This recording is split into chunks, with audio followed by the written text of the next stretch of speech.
오늘 함께 읽으신 로마서 14장의 말씀은 사람들 간에 신앙의 색깔이 틀리다, 또 신앙에 있어 선호하는 것이 서로 다르다는 사실을 인정하고 그것을 받아들이라고 권면을 하고 있습니다. 당시 로마 교회는 어떤 날을 다른 날보다 더 중히 여기거나 또는 어떤 음식을 먹지 않을 것을 자신의 신앙의 기준으로 삼는 자들이 있었습니다. 또 기독교인이라면 세상적 윤리나 도덕성을 더 잘 지켜야 한다. 그래서 신앙의 기준을 세상의 윤리나 도덕에 두는 사람들도 있었습니다. 이것들은 다 좋은 신앙의 훈련 방법입니다. 그러나 이러한 사람들과는 달리 하나님을 알고 하나님의 자녀로 사는 일에 그 깊이와 다양성을 알고 있는 자로서 뭔가 고정된 신앙의 기준과 규칙을 초월해서 진정한 자유를 누리는 사람들도 있었습니다. 그러니 이렇게 서로 다르니 싸우지 말라, 서로 받아들이고 인정하라, 이렇게 권면하고 있습니다. 그래서 로마서 14장은 서로 다른 견해를 가진 자들이 서로 배타적인 비판을 하거나 정죄로서 자기의 신앙을 확인해서는 안 된다라고 가르치고 있습니다.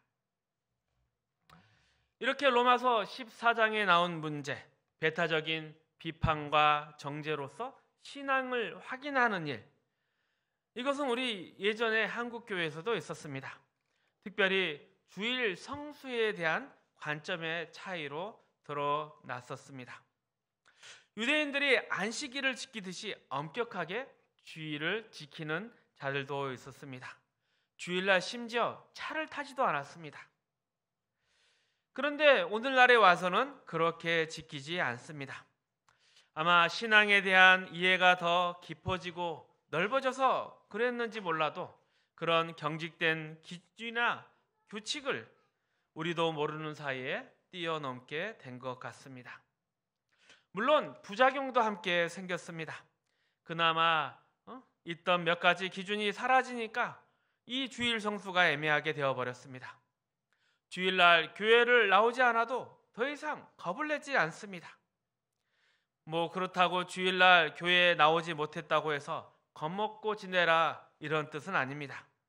문제는 주일에 교회를 오는 것이 얼마나 복된 것인가, 이런 경지에 이르지 못하고 주일을 안 지켜도 괜찮구나, 이것에 만족하는 신앙의 초보에 머물러 있다는 것이 문제입니다. 어찌됐건 로마서 14장의 중요한 가르침은 이것입니다. 서로 받아들여라. 서로 다른 것을 받아들여라. 그리고 그 이유에 대해서 로마서 14장 4절은 이렇게 이야기합니다. 함께 읽어봅니다. 남의 하인을 비판하는 너는 누구냐? 그가 서 있는 것이나 넘어지는 것이 자기 주인에게 있음에 그가 세움을 받으리니 이는 그를 세우신 권능이 주께 있음이라. 그를 세우시는 권능이 주께 있음이라. 여러분, 이 말씀에 아멘이 나오십니까? 우리가 보기에는 분명히 저건 아닌데, 이렇게 하면 분명히 망할 것인데, 이런 판단을 내리는데 그것이 전부가 아니라는 것을 우리가 알아야 한다.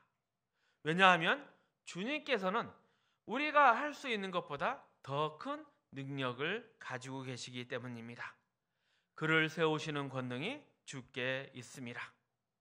이미 잘된 것을 더 잘되게 하고 실패한 것마저도 역전시킬 수 있는 권능이 주님께 있습니다. 그래서 우리가 우리의 경험이나 방법으로 모든 것을 아는 것처럼 말해서는 안 됩니다. 우리가 보기에 잘못됐다고 해서 그걸로 망하는 것이 아니다, 이렇게 성경은 이야기합니다. 사실 우리의 삶도 그렇지 않습니까? 분명히 우리가 아직 죄인 되었을 때 우리는 구원을 받았습니다. 그러니 이 사실을 평생 잊지 말고 다른 사람들을 받아들이는 그러한 증거로 삼아야 할 것입니다. 물론 공동체 안에서 여럿이 신앙생활을 함께 할 때 서로의 색깔이 다르다 하면서 방임의 상태가 계속 지속되면 혼란이 될 것입니다. 자, 이렇게 혼란한 경우 어떻게 신앙의 질서를 잡을 것인가? 이에 대해서 본문은 상대방이 오해할 일을 하지 말고 또 상대방이 걸려서 넘어질 일을 하지 말라, 이렇게 권면을 합니다. 우리는 당연히 일반 사회 규칙에 법과 도덕 윤리를 지켜야 합니다. 또 사회 문화 가운데 함께 참여하고 살아가야 합니다. 왜 그래야 하겠습니까? 아니, 분명히 우리가 옳고 우리 안에 진리가 있고 우리가 남들보다 더 옳게 행하고 있는데 이런 것을 모르는 저 사람들과 함께 살아야 되고 왜 그들을 배려해야 할까요? 분명히 우리와의 목적과 방향이 틀려서 함께 할 수 없는, 심지어 적대 세력인 그들을 우리가 이해해야 하고 그들과 함께 이 시대를 살아가야 합니다. 왜 그럴까요? 성경은 이에 대해서 그들을 세우시는 권능이 주님께 있으니 너희는 믿고 기다리라 이야기를 합니다. 아니, 그렇다면 우리의 생존이 위협받고 세상의 모든 윤리가 무너지며 또 우리의 양심에 저촉되는 행동을 강요받을 때는 어떻게 해야 합니까? 그때는 누군가가 나타날 것입니다. 성경에서 말하는 것처럼 교회에는 그들을 세우시는 권능이 주께 있다, 이것을 고백할 수밖에 없습니다. 어려운 시대에 안중근이 되거나 유관순이 되거나 김구가 되는 일은 하나님이 세우신 정치 지도자나 사회 지도자가 감당할 것입니다. 하나님은 분명히 역사 속에서 일하시고 은혜를 베풀고 계십니다. 열왕기상 19장에서 엘리야가 이렇게 하나님께 구합니다. 하나님, 이제 나 하나만 남았습니다. 그래서 저는 이곳에 도망왔습니다. 그렇게 구하자 하나님께서는 무슨 소리냐? 7,000명이나 남아있다, 이렇게 말씀하십니다. 분명히 엘리야 생각에는 이 부당한 아합의 권력에 맞서서 하나님의 뜻을 따르는 누군가가 앞장서고 또 힘을 모아서 나서야 될 것 같은데, 그런데 그럴 지위에 있는 자가 나 하나밖에 없다, 이렇게 생각이 드니까 하나님, 나 하나만 남아서 이렇게 도망왔습니다, 그렇게 하소연을 한 것입니다. 이에 대해서 하나님은 아니다, 7,000명이 남아있다. 여기서 7,000명은 숨어서 기도하는 자들이었습니다. 세상에서 정치력을 가진 자들이 아니었습니다. 그리고 하나님은 이렇게 하소연하는 엘리야에게 무엇이라 명하십니까? 가서 에후에게 기름을 부어 이스라엘의 왕을 삼아라. 또 아람에 가서 하사엘에게 기름을 부어 아람의 왕을 세우라. 그리고 또 엘리사에게 기름을 부어 선지자로 세우라 말씀하셨습니다. 이러한 명령이 가지는 의미가 무엇이겠습니까? 이 역사가 계속 이어지게 하라, 이런 말씀입니다. 왜요? 역사의 주인이 바로 하나님이시기 때문입니다. 자, 그렇다면 교회는 무엇을 해야 할까요? 사회 지도자, 정치 지도자가 기독교인이라면 물론 반갑겠지만 꼭 사회 지도층이 기독교인이어야 되는 것은 아닙니다. 에후와 하사엘도 하나님을 믿지 않는 사람들이었습니다. 그래서 우리가 해야 될 일, 또 교회가 해야 될 일은 하나님이 원하시는 내용을 담는 일을 해야 됩니다. 이것이 바로 교회의 책임이고 믿는 자의 책임입니다. 아니, 그게 아니라 정치, 경제, 또 사회, 교육적 차원에서 우리 교회가 해야 될 게 무엇일까요? 이 환경과 조건에 관한 것은 우리는 사실 잘 모릅니다. 그것은 교회의 일이 아닙니다. 성도의 개인이 환경과 조건에 어떻게 기여하느냐, 이 모든 것들은 전적으로 하나님의 손에 달려 있습니다. 믿는 자가 적극적으로 할 수 있는 것은 이웃 앞에서 하나님이 원하시는 내용을 담아내는 것입니다. 어찌 보면 남아있는 7,000명으로 존재하는 것입니다. 이것이 외면할 수 없는 모든 믿는 자의 책임입니다. 그러니 환경과 조건을 바꾸어서 내 이 책임과 짐을 덜려고 하는 유혹에 빠지지 마십시오. 또한 비판하고 정죄하지 말라는 성경의 가르침은 무엇이며 부딪힐 것이나 거칠 것을 형제 앞에 두지 말라는 말씀은 무슨 의미일까요? 이것은 자신의 정체성을 나는 너와 다르다 이렇게 확인하지 말고 차별하지 말라는 것입니다. 세상과 다른 존재인 우리야말로 다른 이들이 할 수 없는 일들을 할 수 있고 또 해야만 한다는 뜻입니다. 그런 것들은 하지 않으면서 예수 믿으라고 고함만 지른다면 아무런 변화도 일어나지 않을 것입니다. 우리는 우리를 세우시는 하나님이 누구이신지 우리의 존재와 삶으로 증언해야 합니다. 하나님에게서 세움을 입는다. 이것이 얼마나 영광스럽고 명예로운 일인지를 우리가 증명해야 합니다. 그 증명의 방법이 무엇이냐? 로마서 13장 10절은 이렇게 이야기를 합니다. 우리 함께 읽어보겠습니다. 사랑은 이웃에게 악을 행하지 아니하나니 그러므로 사랑은 율법의 완성이니라. 그러니 세상의 윤리나 도덕으로 하라는 것이 아니라 사랑으로 우리는 이 명예로운 일을 해야 하는 것입니다. 사랑이 무엇이겠습니까? 사랑은 상대의 짐을 지는 것입니다. 상대를 위하여 기다리고 양보하는 것입니다. 물론 이 사랑의 짐을 지는 것 때문에 우리의 인생이 고단할 수 있습니다. 예수 믿는 우리의 인생이 여전히 고통 가운데 있는 것은 우리의 잘못에 대한 대가를 치르고 있기 때문이 아닙니다. 우리가 이웃의 짐을 지는 자들이기 때문에 그런 것입니다. 우리는 이웃을 위해 양보하고 살아야 하는 사람들입니다. 못난 자들, 우리를 대적하는 자들, 도저히 말도 안 되는 자들을 우리는 끌어안고 살아가야 하는 사람들입니다. 우리는 하나님께 이 문제를 해결해 달라고 아우성치지만 하나님은 우리에게 그들을 사랑하며 끌어안고 살라 하십니다. 우리가 있어서 이웃이 살만한 세상이다 이런 생각이 들도록 우리 보고 그 일을 하라고 하십니다. 사실 이러한 명령은 기독교인이 순종해야 될 당연한 요구입니다. 그런데 늘 무시되고 다른 것으로 대체되곤 합니다. 우리는 이웃을 진정으로 사랑하기보다는 전도하고 선교하고 봉사하고 구제하는 그런 종교적 행위로 이것을 쉽게 때우려 합니다. 자신의 신앙도 그런 활동으로 얻는 안심이나 만족감으로 확인하려고 합니다. 그런 확인을 통해서 얻게 된 자랑이나 우월감, 이것은 다 헛된 것입니다.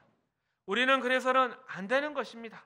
우리는 이 말도 안 되는 세상을 그리스도인으로 잘 살아내야 하는 것입니다.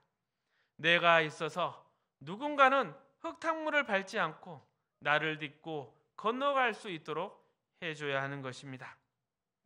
그래서 로마서 8장 18절에서 21절은 이렇게 이야기를 합니다. 함께 읽어봅니다. 생각하는데 현재의 고난은 장차 우리에게 나타날 영광과 비교할 수 없도다.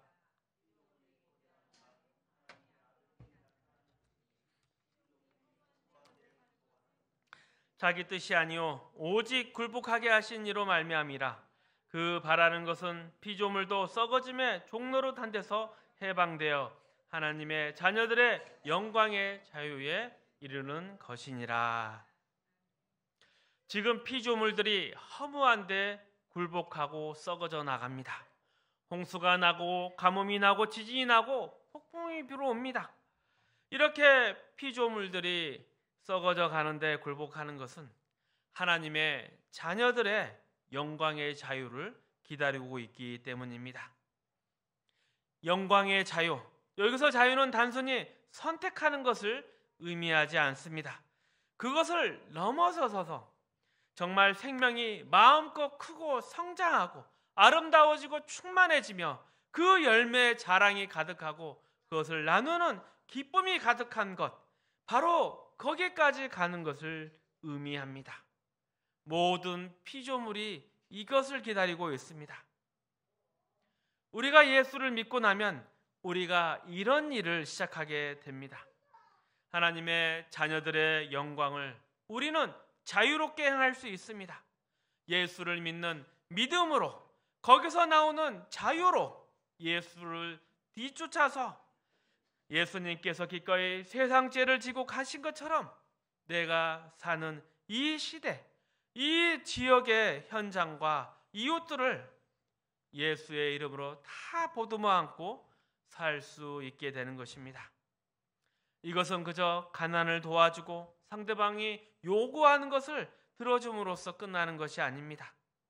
나는 저들과 다르게 경쟁하고 상처 주거나 정죄하고 꺾어 넘어뜨리는 자가 결코 되지 아니하리라.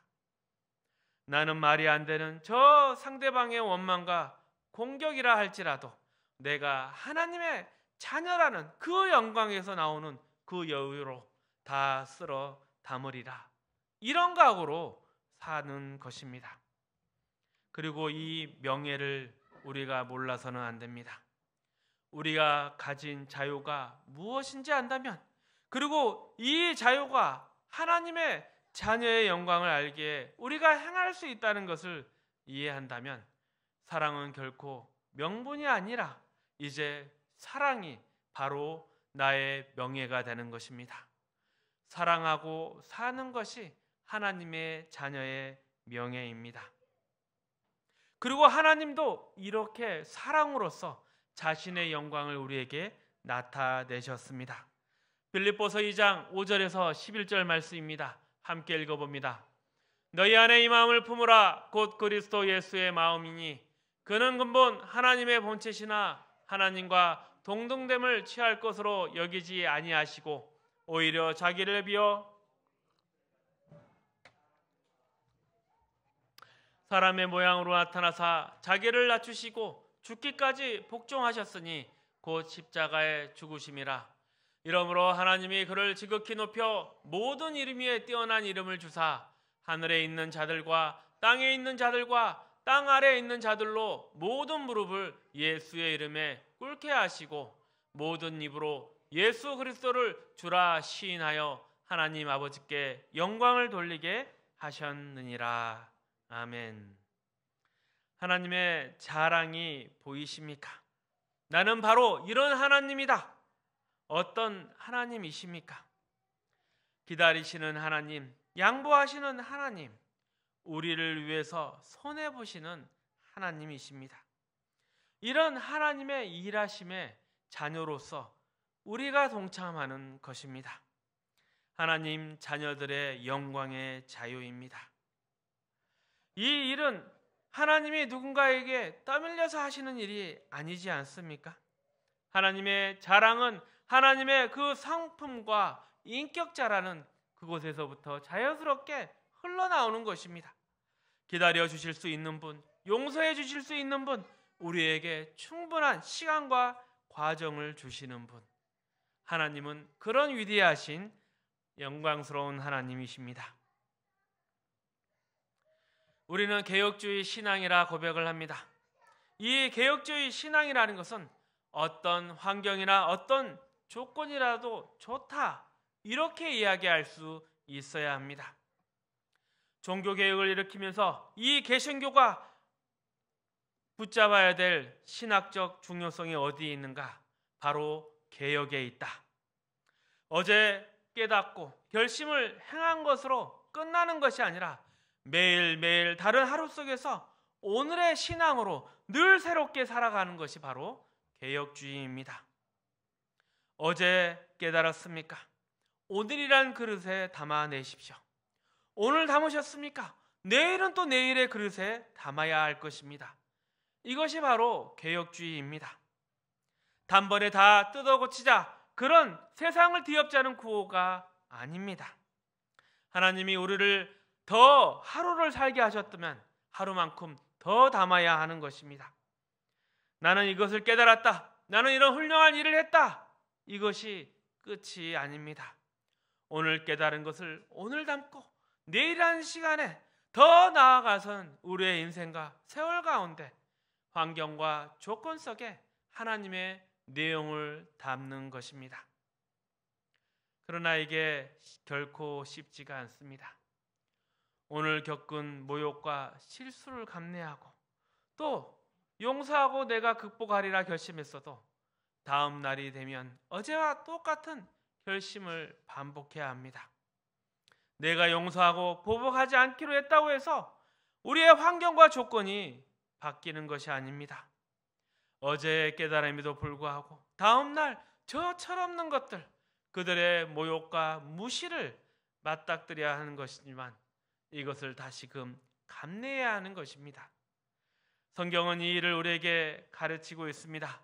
갈라디아 6장 9절에서 10절 말씀입니다. 함께 읽어봅니다. 우리가 선을 행하되 낙심하지 말지니 포기하지 아니하면 때가 이름에 거두리라.